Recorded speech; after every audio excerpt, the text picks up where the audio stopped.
사무엘하서 3장 1절에서 16절입니다. 사울 집안과 다윗 집안 사이에 전쟁이 오래 계속되었다. 그러나 다윗 집안은 점점 더 강해지고 사울 집안은 점점 더 약해졌다. 다윗이 헤브론에서 낳은 아들은 다음과 같다.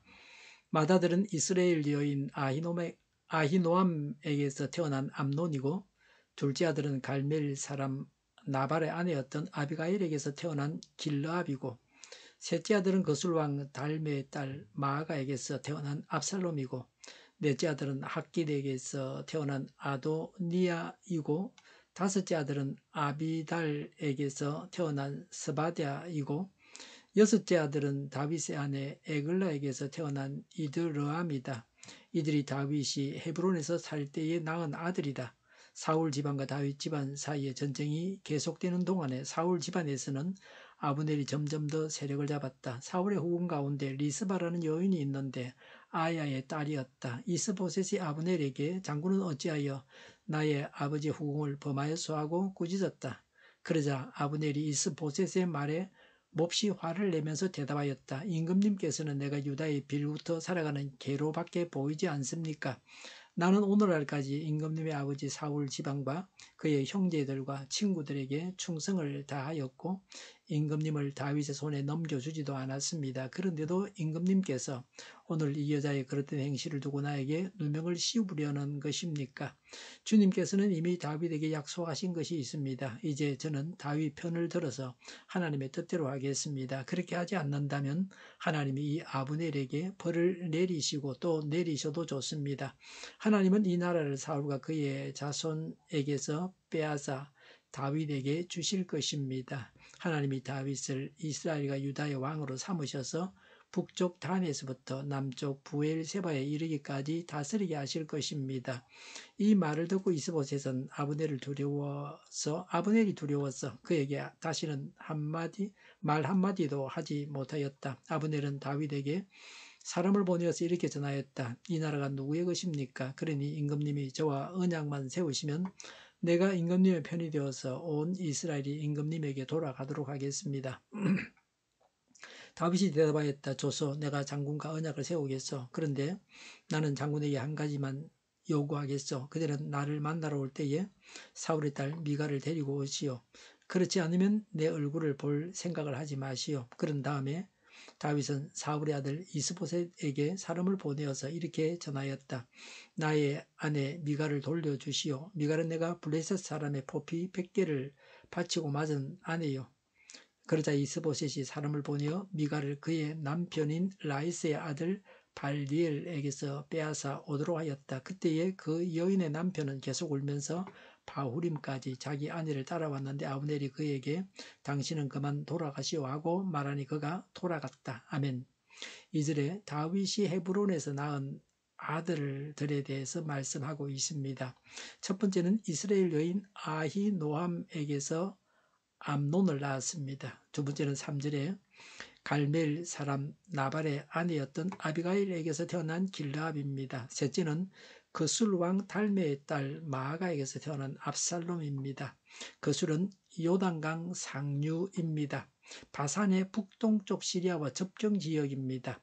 다윗이 정략 결혼을 했습니다. 이런 결혼을 하나님이 기뻐하지 않으십니다. 압살롬을 통해서 우환이 많이 있게 됩니다. 네 번째는 4절에 학깃에게서 태어난 아도니아입니다. 다섯 번째는 아비달에게서 태어난 스바다입니다. 여섯 번째는 5절에 에글라에게서 태어난 이드람입니다.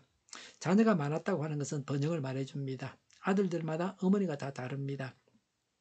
앞으로 일부 다처제의 폐단을 다윗의 가정에서 보게 됩니다. 돼지 사육보다 못한 가정입니다.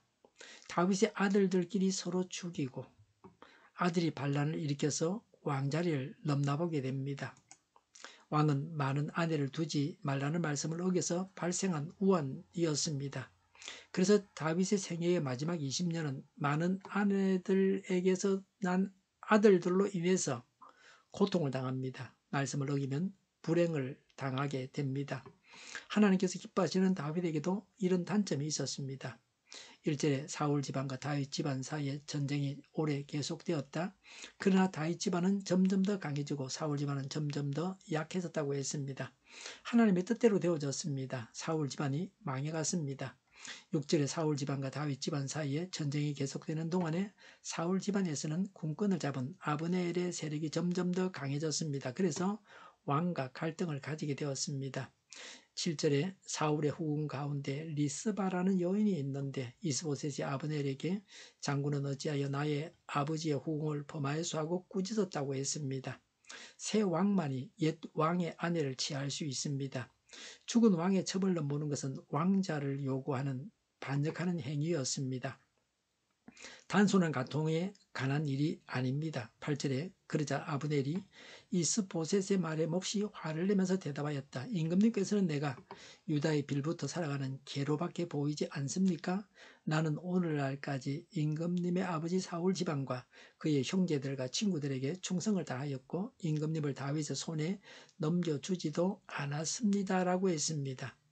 아브넬이 다윗 편이 된 이유를 이야기하고 있습니다. 8절에 그런데도 임금님께서 오늘 이 여자의 그릇된 행실을 두고 나에게 누명을 씌우시려는 것입니까? 라고 했습니다. 자존심을 건드리고 박대한다는 말입니다. 9절에 주님께서는 이미 다윗에게 약속하신 것이 있습니다. 이제 저는 다윗 편을 들어서 하나님의 뜻대로 하겠습니다. 10절에 다윗이 이스라엘 나라 전체를 다스릴 것이라고 합니다. 라고 했습니다. 하나님의 뜻을 파악했습니다. 하나님의 뜻은 빨리 깨닫고 행할수록 좋습니다.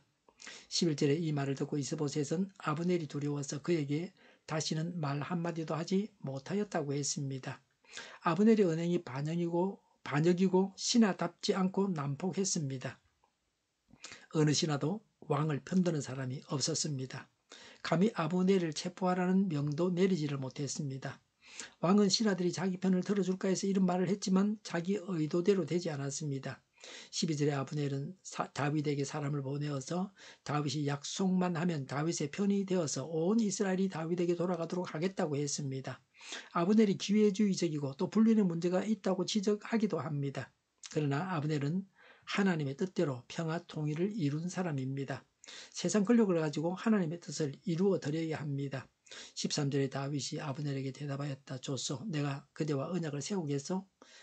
한 가지만 요구하겠소. 미가를 데려오시오. 14절에 다윗은 이스보셋에게 사람을 보내어서 나의 아내 미가를 돌려주시오. 15절에 이스보셋이 사람을 보내어 미가를 그의 남편에게서 빼앗아 오도록 하였다. 16절에 그 남편은 계속 울면서 바후림까지 자기 아내를 따라왔는데 아브넬이 그만 돌아가라고 해서 돌려보냈습니다. 한 10년 동안 살아온 자였습니다. 사울이 미가를 되찾는 것은 첫 번째로 사랑이기 때문입니다. 사울이 다윗을 죽이려고 할 때에 미갈이 구해줬습니다. 두 번째는 옛 왕의 딸과 결혼함으로써 사울을 미워하지 않는다는 것을 보여주고 나라의 통일을 이루고자 하는 마음에서 한 것입니다. 미갈이 이렇게 된 것은 사울의 잘못입니다. 딸을 시집 보내고 나서 다시 다른 남자와 살게 했기 때문입니다. 결혼을 정치에 이용해서는 안 됩니다. 결혼이 그 어떤 것의 수단이 되어서는 안 됩니다. 결혼이 부자가 되기 위한 수단이 되어서도 안 되고 권력을 잡기 위한 수단이 되어서도 안 됩니다. 결혼은 그 자체 목적이 되어야 합니다. 하나님의 말씀을 따라 행하고 하나님의 뜻을 이루어 드려야 합니다. 이것만이 중요합니다. 기도하겠습니다. 하나님의 말씀을 따라서 행하겠습니다. 하나님의 뜻을 이루어 드리겠습니다. 정의가 강물처럼 흘러가게 하여 주시옵소서. 교회가 분열되지 않고 하나가 되게 하여 주시옵소서. 교회가 한 목소리를 내게 하옵소서. 전쟁이 그치고 평화가 오게 하여 주시옵소서. 성령을 대적하는 자가 없어지게 하여 주시옵소서. 주사파와 공산당과 이적단체들과 적과 통일로 나아가게 하는 자들이 없게 하옵소서. 이 땅에 다시는 전쟁이 일어나지 않게 하옵소서. 적과 통일되지 않게 하옵소서. 자유민주 국가로 전쟁이 아닌 평화롭게 통일을 이루게 하옵소서. 하나님을 대적하는 법과 있어서는 안 될 법을 만들지 않게 하옵소서. 있어야 할 법을 폐기하지 않게 하옵소서. 정의로운 판결이 내리지게 하옵소서. 정치적 판결을 하는 자들과 악한 판결을 하는 자들이 사라지게 하옵소서. 일하는 자들이 정당한 대우를 받게 하여 주시옵소서. 놀고 먹는 자가 없게 하여 주시옵소서. 일을 만드는 자가 아니고 일을 하는 자가 되게 하여 주시옵소서. 파업과 시비가 그치게 하옵소서. 나라를 망하게 하는 모든 규제들이 사라지게 하옵소서. 군대도 갔다 오지 않고 국회의원 하겠다고 하는 자들이 없게 하옵소서.